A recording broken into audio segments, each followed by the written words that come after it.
you got to take ownership of what's going on in your life. When you're not where you want to be and you say it's because the boss doesn't like you, or it's because the girl treated you this way, or the guy did this, like all those things, you got to take ownership of them.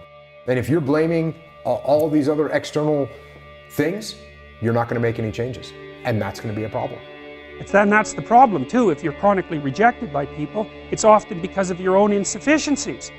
You know, whether that's cowardice or lack of social skills or whatever it is, it's like, you can't just brush it off as, oh, well, you know, no one likes me, but really I'm okay. It's like, no, wrong. If everyone rejects you, there's probably something wrong, and it's probably deep and difficult, and it's going to be horrible to fix.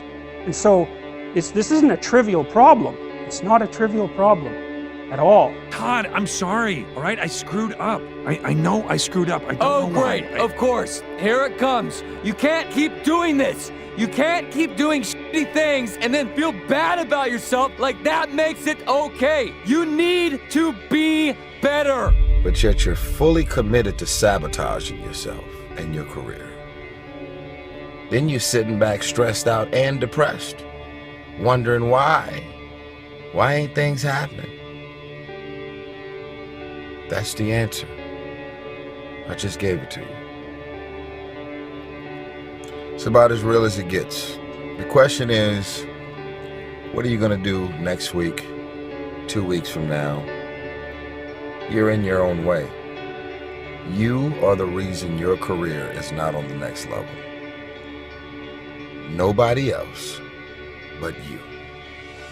When you don't have a true appreciation and acceptance for who you are, and you allow yourself to be immobilized by fear, what happens in the process is that you begin to abuse yourself. You begin to sabotage your life, you begin to sabotage your dreams, you begin to unconsciously work against yourself. You become your own worst enemy. So what do you do about that? Well, you begin to realize that your dream and your gifts have so much meaning and so much value for you till your hunger for them will begin to push you past the fear. Your hunger to have them will give you a special drive. You might be sitting there wondering if you're gonna wake up tomorrow and do the thing you said you would. But why on earth would you wonder? This thing you're so uncertain about is literally you. There's nothing in this world you have more control over than yourself. But if you decide to wake up every day, surrender that control to chance, I guess you'll be stuck wondering forever. This disconnect between you and you is unnecessary, though. The pattern of hoping you fulfill the role of a better you and disobeying that desire every time is completely in your hands. It is a recipe for no self-respect. So there's some certainty within yourself that needs to be built. That's not going to happen by accident. If you look in the mirror and you ask yourself, what do you have to do to be successful? I promise you, your heart will tell you.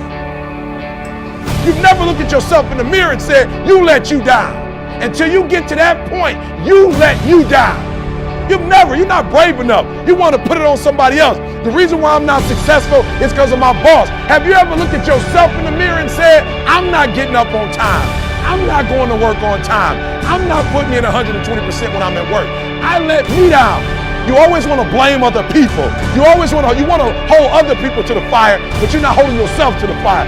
You just said you're giving 50%. You owe you an explanation. You owe you an explanation. You need to look at yourself in the mirror and say, why are you only giving 50%? What's wrong with you? You need to put yourself on punishment. You need to tell you no more TV, no more snacks, no more desserts, we working out now. No more alcohol, not right now. No, I can't handle it right now. You need to tell you that you owe you something. Strong mind is a catalyst for change. When you see the best athletes in the world either perform really well or, on the other hand, completely bomb out, it's because of that muscle that lives between the ears. It's interesting to me that the comfortable route is seen as the safest path, but the undeniable disappointment that comes from giving up the ideals of the true self doesn't seem so safe to me. Don't indulge in the comfort that comes before effort, because that comfort is nothing but a lie. So what kinds of things, what kinds of thoughts are you feeding your consciousness?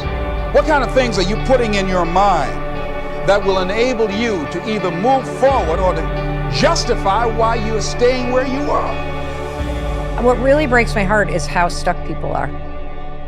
And that there are things you can do to change your life for the better.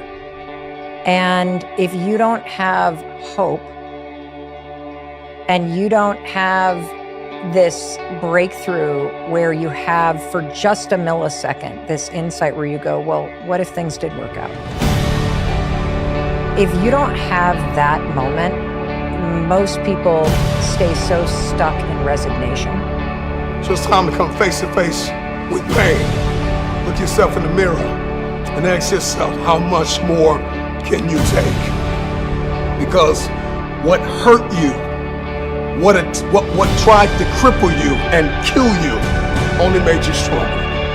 You have the capacity to whatever comes up, to handle it, to face it. And rather than feeling powerless, you begin to feel powerful. My content creators, my entrepreneurs, my musicians, come on, my keynote speakers, my captains of industries, my CEOs, from the captain to the cashier, there is more in you. Stay-at-home father, stay-at-home mother, lawyer, doctor, hygienist, author. I don't know who you are, where you're from, but there's more in you. You may be hurting. You may be dying on the inside, but you still got life left. But what's hard is going, yo, yesterday I got nothing from working as hard as I could. Nothing happened from that. I'm gonna do the same thing again today, but I'm gonna try to go harder. That's the hardest thing in the world. To get up every day and give 100% and be in the same position that you were each day, but mentally know that you're trying and trying and trying. That's a real grind. You want something, go get it. Period. Take the lid off the man-made roofs that we put above ourselves and always play like an underdog. I'm not going to come here and sell out on who I am. I'm not going to compromise. I'm not going to lower my standards for you. No, that's not why I showed up. We did not come this far to just break down and lose now. I'm a winner. I'm going to win.